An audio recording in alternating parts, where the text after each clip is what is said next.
I never thought I'd find myself driving through Alaska in the dead of winter, but here I am.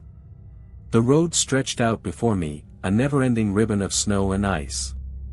I was just another trucker hauling freight, on a routine trip through the wilderness, or so I thought. It was late at night when the storm hit. The kind of storm you don't get in most places.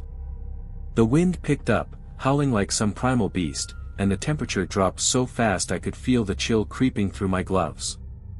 I could barely see the headlights anymore. The snow was falling in sheets, thick as fog, and it was like driving through a wall of white. I thought about pulling over, but there was nothing for miles. No towns, no signs of life. The GPS wasn't much help either, just a big blank spot on the screen where the roads used to be. I had no choice but to keep going, trusting that somehow I'd make it through. That's when I saw it. A light in the distance. Faint at first, barely noticeable, but it grew brighter as I got closer. A cabin, or at least, that's what I thought it was. The warmth of its light felt like an oasis in this frozen hellscape. I wasn't sure who lived out here, but the storm wasn't letting up. I figured I'd stop, get some rest, and wait it out. No harm in that, right? I pulled the truck over, letting the engine idle as I got out, the cold biting at my skin instantly. The door of the cabin creaked open as I approached. A man stood in the doorway, tall and thin, his face obscured by the shadow.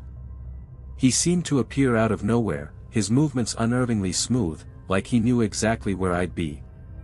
"Come on in," he said, his voice low but warm, almost too warm for a stranger in the middle of nowhere.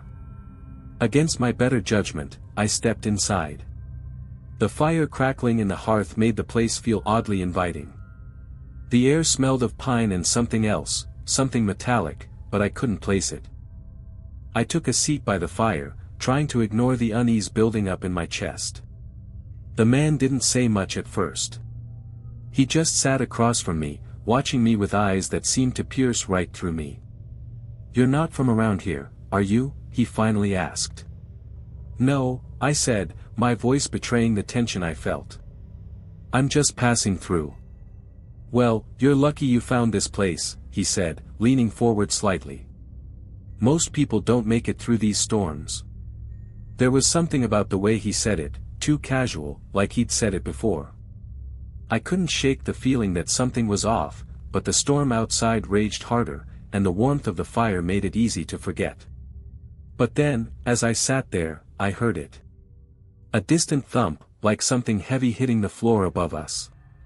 My heart skipped a beat, but the man didn't seem to notice. "Don't worry about that," he said, almost as if he'd read my mind. "It's just the house settling." But I didn't believe him. There was something in his tone, something in his eyes, that didn't sit right.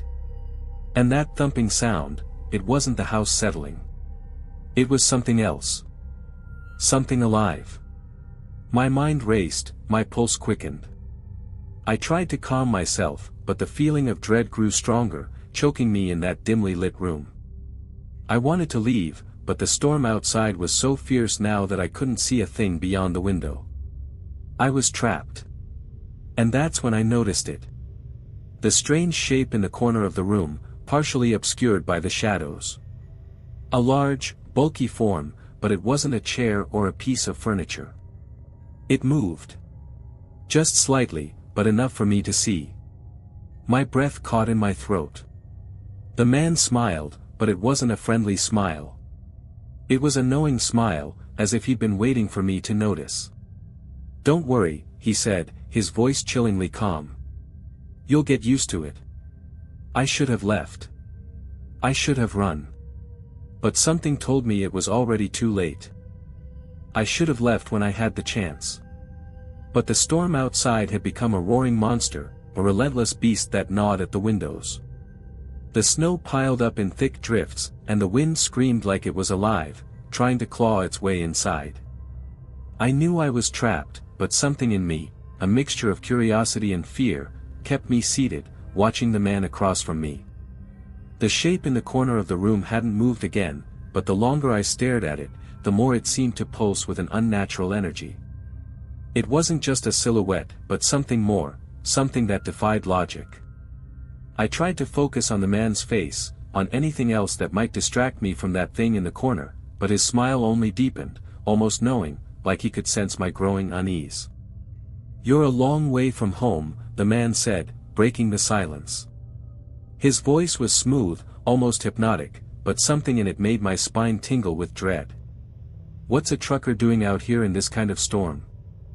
I had a load to deliver," I said, my words coming out more shaken than I wanted. "But the storm hit. I wasn't expecting it to get this bad." The man nodded, as though this was something he'd seen before. "You're lucky to have found me," he said, his voice growing quieter. "Most people don't. They drive right past, thinking they'll make it through the storm. But it's different out here. The road, it doesn't always lead to where you think it does." I didn't understand what he meant, but I wasn't sure I wanted to. The more I looked around the room, the more it felt like the walls were closing in. The flickering firelight made the shadows dance, twisting into shapes that seemed far too real. Then I heard it again, another thump. This time it was louder, unmistakably close. The man didn't react. He just sat there, watching me with that same unsettling grin. The sound came from above, but it didn't sound like footsteps. It was something heavier, something dragging, slowly. It seemed to get closer with each passing moment. I stood up, my legs shaky beneath me. I wasn't sure what I was expecting to find, but my body was telling me to get out of there. I took a step toward the door, but just as I reached for the handle, the man stood up too. His movements were deliberate, almost unnervingly slow, like he was savoring the moment. "You really think you're getting out of here?" His voice had dropped to a whisper, but it cut through the silence like a knife. I froze. There was no doubt in my mind that something was very wrong. The thumping from above had stopped, and in the stillness, I could hear something else. A soft rustling, like a breath, or maybe a whisper, coming from the walls themselves. The air in the room grew colder, and I swear I could feel eyes on me from all directions, though there was no one else in the room. "I've been waiting for you," the man said, stepping closer. "You'll stay here, like the others. They always stay." I turned to run, my heart pounding in my chest, but as soon as I reached the door, I felt it, a sudden weight pressing down on my chest, a force that held me in place. I couldn't breathe, couldn't move. Panic surged through me, but my legs refused to obey. It was as if the house itself had trapped me. From the corner of my eye, I saw it. The thing. The shape in the corner had shifted, and now it was standing, lurking, in the shadows, its eyes gleaming in the dim light. There were no features, just a dark, shifting mass that seemed to stretch and fold in on itself, moving like a liquid shadow. But the eyes, those were real. Too real. I could hear it now, the sound of something wet, something heavy slapping against the floor, dragging itself closer. I couldn't bring myself to turn and face it, but I felt its presence, closing in on me. The room seemed to spin as I struggled against the invisible force holding me still. The man's voice cut through the chaos. "You're not the first. And you won't be the last." The cold, metallic taste of fear filled my mouth as I realized what he meant. Those thumps above, the dragging sound, it was the other people. The ones who had come before me, who had been trapped in this hellhole. I wasn't leaving. Not now, not ever. But I had to try. I had to survive. I don't know how I found the strength to move, but I did. The force that had held me in place seemed to loosen for just a second, enough to allow me to stumble toward the door. My heart was hammering so loudly in my chest that I was sure the man could hear it. I gripped the door handle, my fingers numb from both the cold and the terror coursing through me, and yanked it open. The storm outside was a blur of white, the wind howling with an intensity that seemed almost alive. But even the violent gusts couldn't drown out the noise from inside the cabin. The dragging sound was louder now, unmistakable, and it was coming closer. Too close. I stepped outside, and for the first time, the cold was a relief. It bit at my skin, but it was nothing compared to the suffocating air inside. I glanced over my shoulder, expecting to see the man in the doorway, maybe even chasing me. But there was nothing. Just the light from the cabin, casting a faint glow against the swirling snow. I didn't stop to think. I just ran. I had no idea where the road was, or if I'd even find it again. The storm had reduced visibility to almost nothing, and I could barely make out anything more than a few feet ahead. The air felt like it was trying to choke me, each breath a struggle. But I couldn't stop. I couldn't risk going back to that place. As I ran, I started hearing it again, faint, but unmistakable, the sound of dragging. The thing inside the cabin was following me. I pushed harder, my boots slipping in the deep snow, but my legs felt like lead. The wind cut through my jacket, and I could feel the icy sting of the snow against my face, but I didn't dare slow down. I had to get away.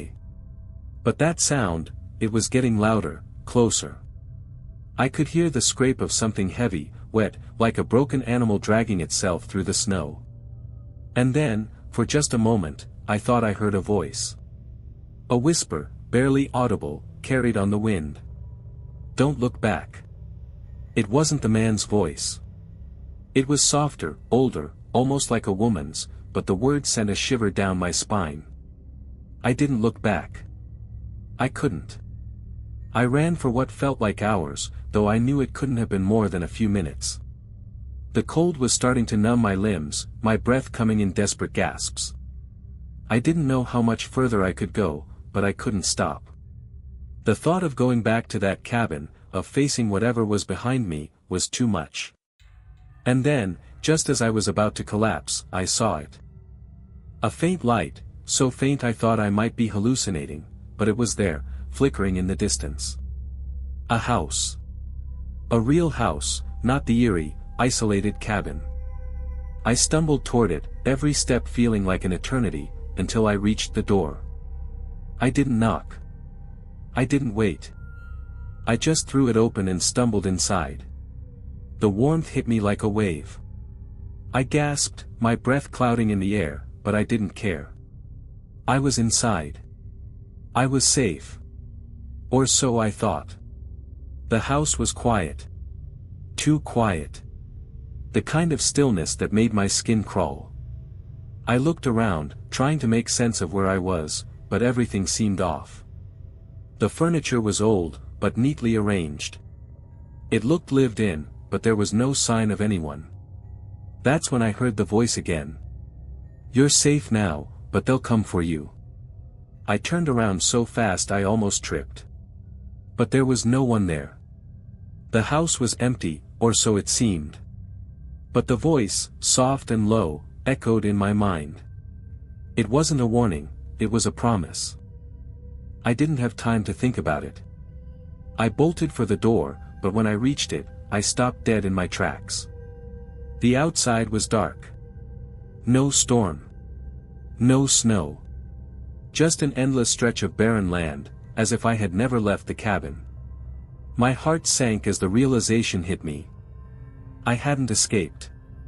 The thing from the cabin, the thing that had been dragging itself behind me, it was here, just beyond the door.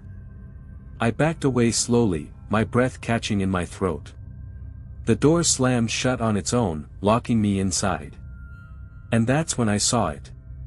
A shadow, moving just outside the window.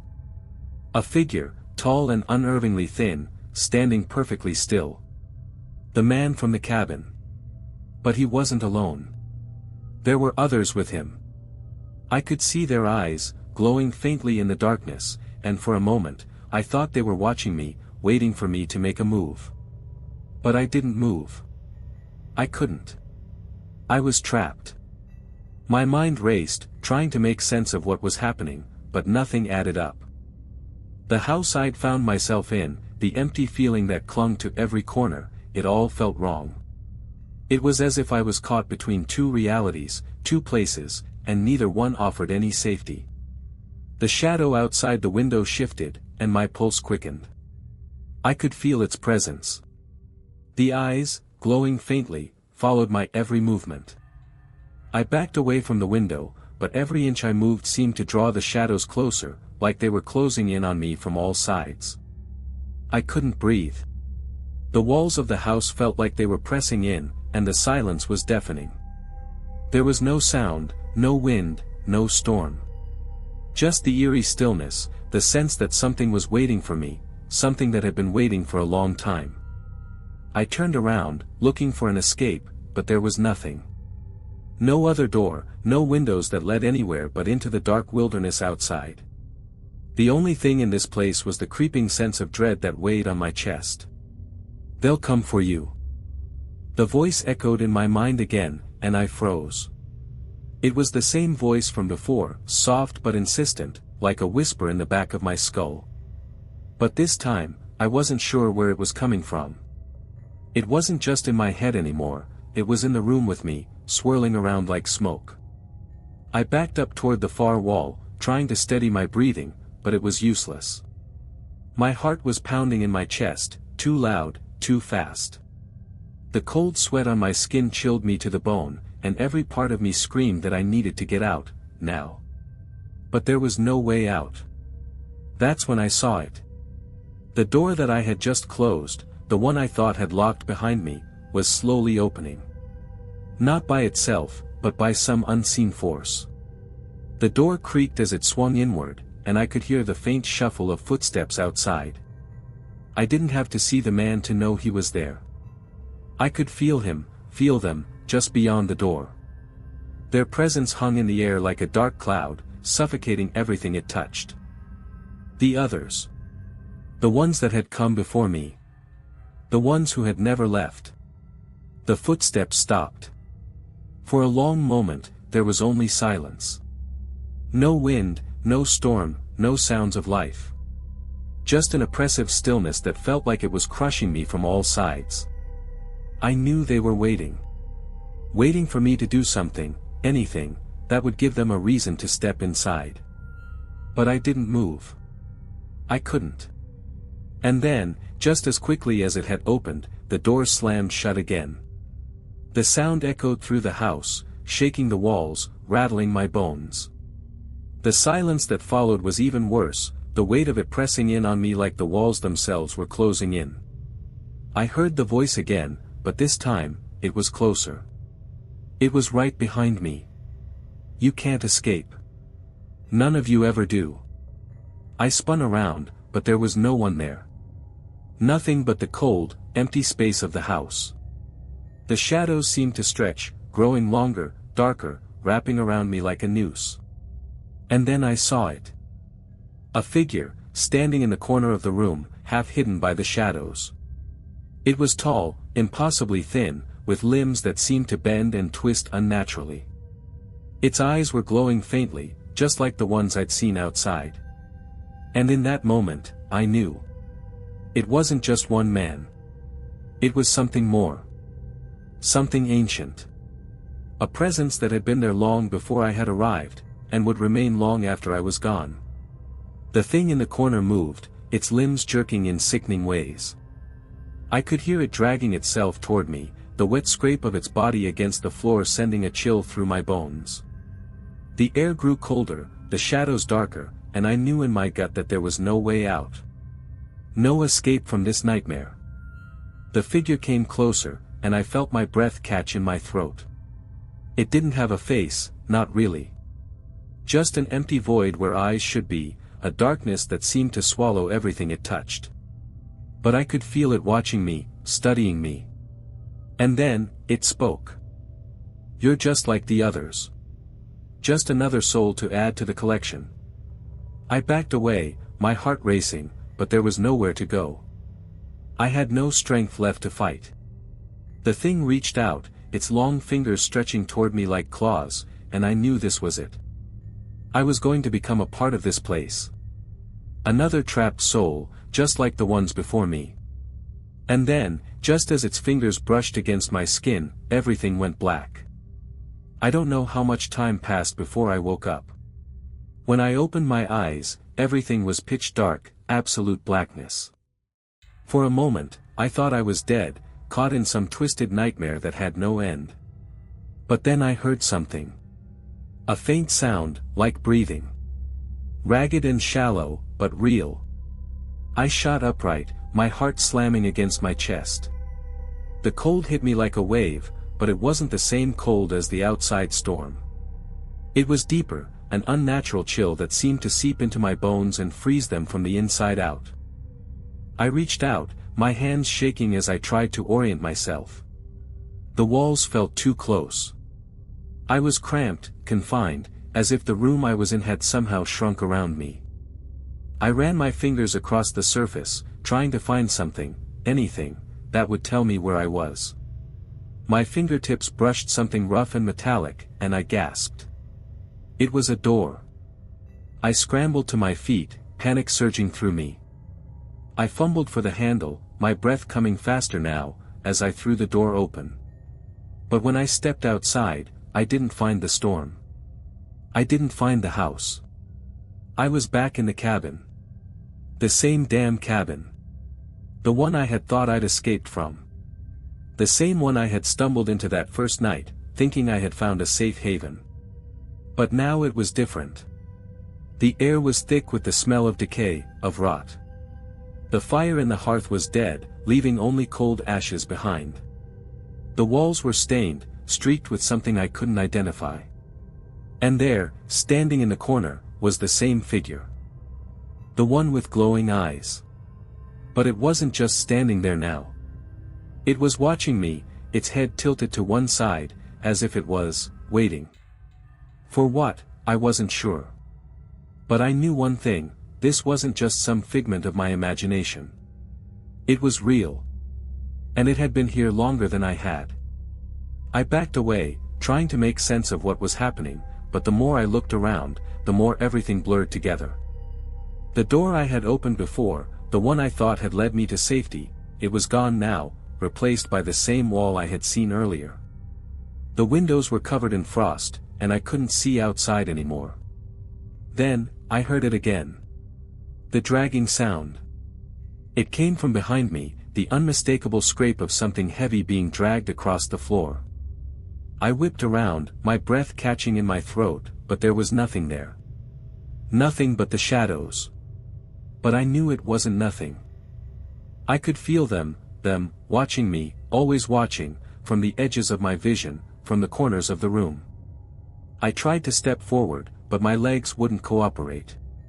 My knees buckled, and I fell to the floor, my mind struggling to hold on to any shred of reality. The voice came again, soft and low. You shouldn't have come here. You never should have come here. I pressed my hands to my ears, trying to drown out the sound, but it was impossible. The voice was inside me now, a part of my own thoughts, a twisted echo of everything I had feared. And then, the thing in the corner moved. Slowly at first, its limbs bending and stretching in ways that were inhuman. It dragged itself forward, its body a mass of shadow and twisting limbs. Its eyes gleamed brighter now, brighter than before, and as it got closer, I could feel its cold, suffocating presence wrapping around me like a vice. I couldn't move. I couldn't scream. It was as if the cabin itself had sealed me in, trapping me in this nightmare with whatever it was that had been waiting for me. The figure stopped just in front of me, its eyes staring into mine. I could feel my heart racing, my breath coming in short gasps. The thing reached out, its long, twisted fingers grazing the air just inches from my face. I couldn't look away.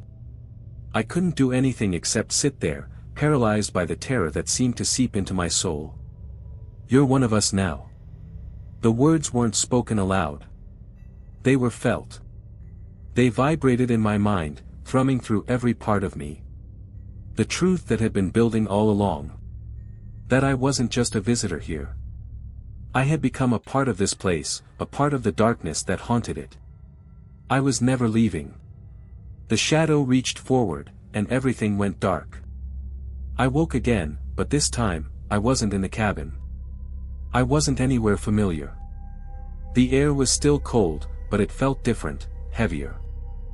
As I tried to stand, I noticed the darkness surrounding me wasn't the same as before.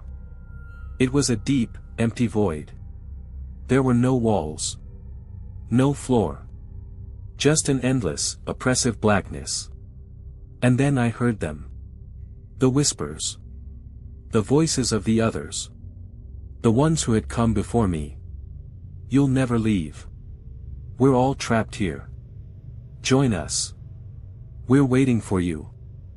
I didn't know if they were real or if it was all just in my head, but I couldn't escape them. The darkness, the cold, the voices, they were a part of me now. I was part of them. I had joined the others. We were all waiting for the next one to come. I don't know how long it's been. Time doesn't seem to matter here anymore. The void I'm in doesn't follow the rules of the world I once knew. The seconds and minutes bleed together, stretching endlessly. I've stopped counting. But I know one thing for sure, I'm not alone. The voices are always there now, filling the space around me like a thick fog. They whisper in tones that range from comforting to threatening, though their meanings blur together in this dark expanse. They call to me, urging me to join them, to accept the inevitable. It's your turn now. You'll stay forever, like the others. We all stay. I can feel them, moving around me, their cold, unrelenting presence pressing against my skin. I no longer try to fight it. There's no point. The fear is gone, replaced by a suffocating sense of inevitability. There's nothing left to do except wait for whatever comes next. Every now and then, I think I can hear something, footsteps, dragging across the floor. But when I turn to look, there's nothing there. Just the endless black. But I know what it is. I know what's waiting. It's the same thing that had been in the cabin with me, the same thing that had followed me into the house, the same thing that had reached out to claim me. The thing that wears shadows like a cloak, its eyes always gleaming in the darkness. I try not to think about it, but it's impossible. It's always there, just beyond the edges of my vision. It's watching me, always watching.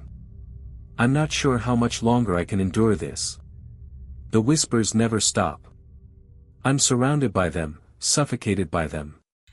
They come from every direction, filling the silence, making it worse than the storm outside ever could. You'll never escape. No one ever does. We've all been here forever. But then something changes. I don't know what it is, but I feel it. The air shifts and the weight of the darkness seems to lift, if only for a brief moment. There's a faint glow ahead, far in the distance, barely perceptible, but it's there. A light. A promise of something more. For the first time since I've been trapped here, I feel a flicker of hope. Maybe there's a way out. Maybe I can escape this nightmare. But even as the thought crosses my mind, I hear it, the dragging. Closer now, faster, relentless. I spin around, my heart in my throat. I know what's coming. The thing is drawing closer, and there's nowhere to run. I try to scream, but the sound doesn't come. My mouth moves, but no noise escapes. The cold grips me tighter, and I know I can't outrun it. There's no escape from this place. There never was. The light in the distance grows dimmer, fading away. The whispers grow louder.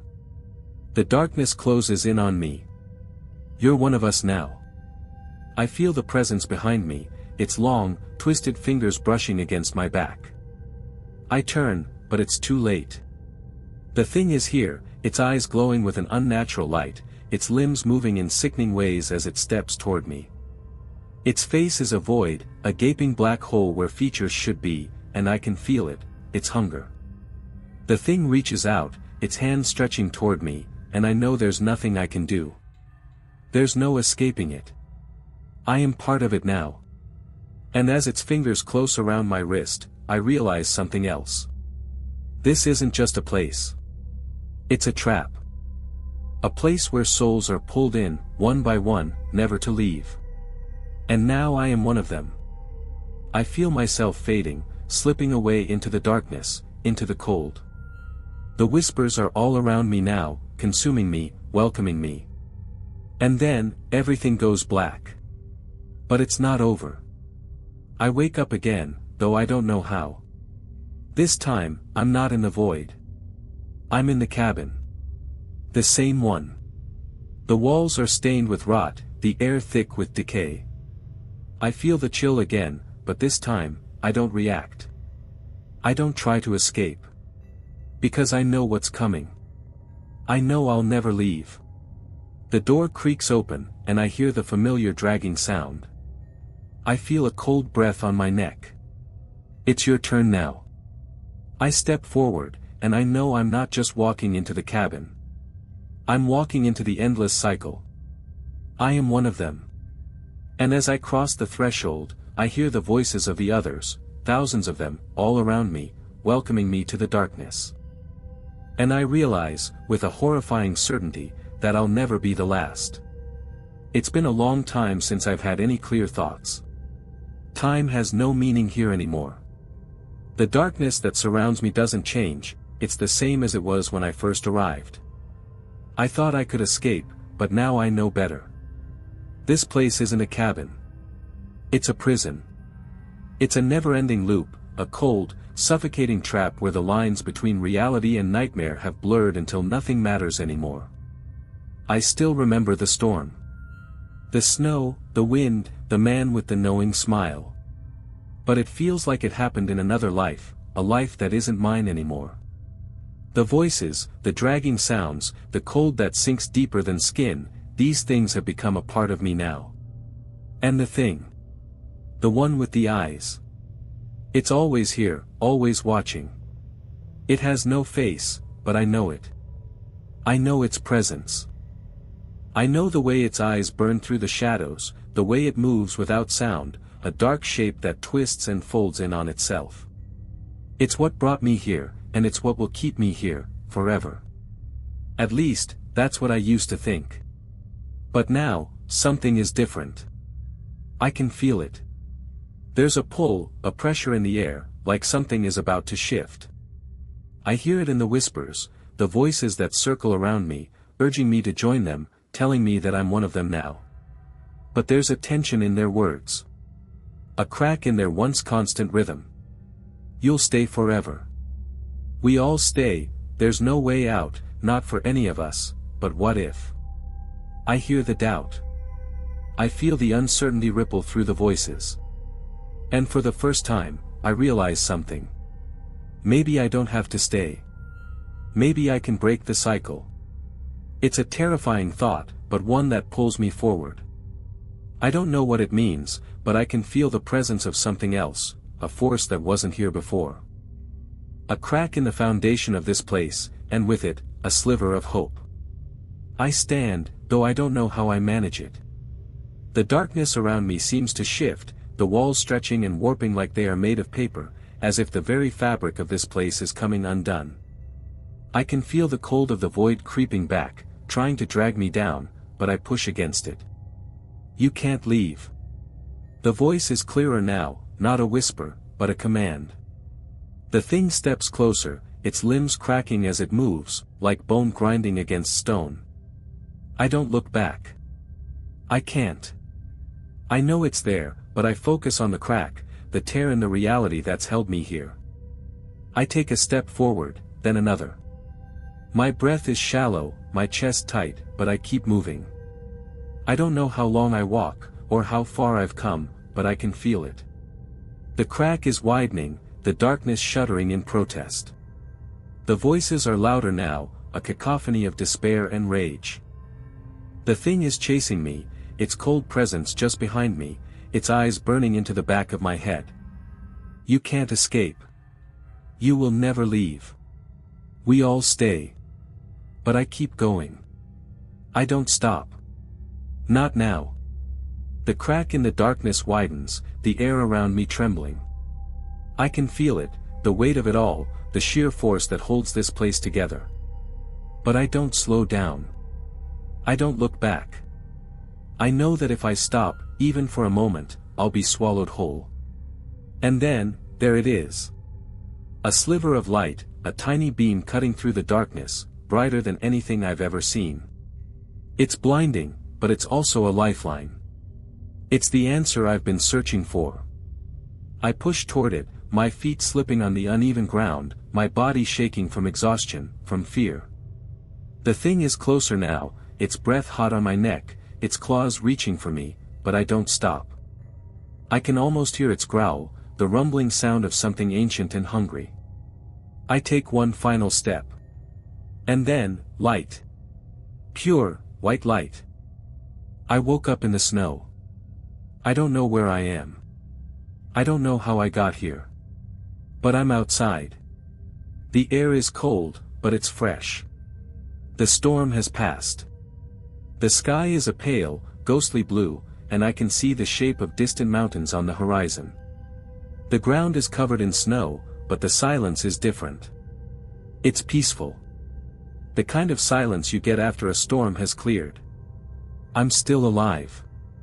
I don't know if it was real. I don't know if I was ever trapped in that place. But I know one thing, I'm free. I'm here, in the real world, far away from the shadows that tried to consume me. Far away from the thing with the glowing eyes. And yet, there's something behind me. I can feel it. A cold breeze, brushing against my neck. The unmistakable weight of eyes watching me. I don't look back. But I know. I know that it's never truly over. And the voices, they'll never stop calling. You'll never escape. But this time, I'm not listening. Not anymore. The cycle has broken. And I'm finally free. But as I walk away, a shadow moves just out of sight, and I can feel it in the cold air. Somewhere, out there, I know it's waiting. The thing. And it's still watching. Still waiting. Forever.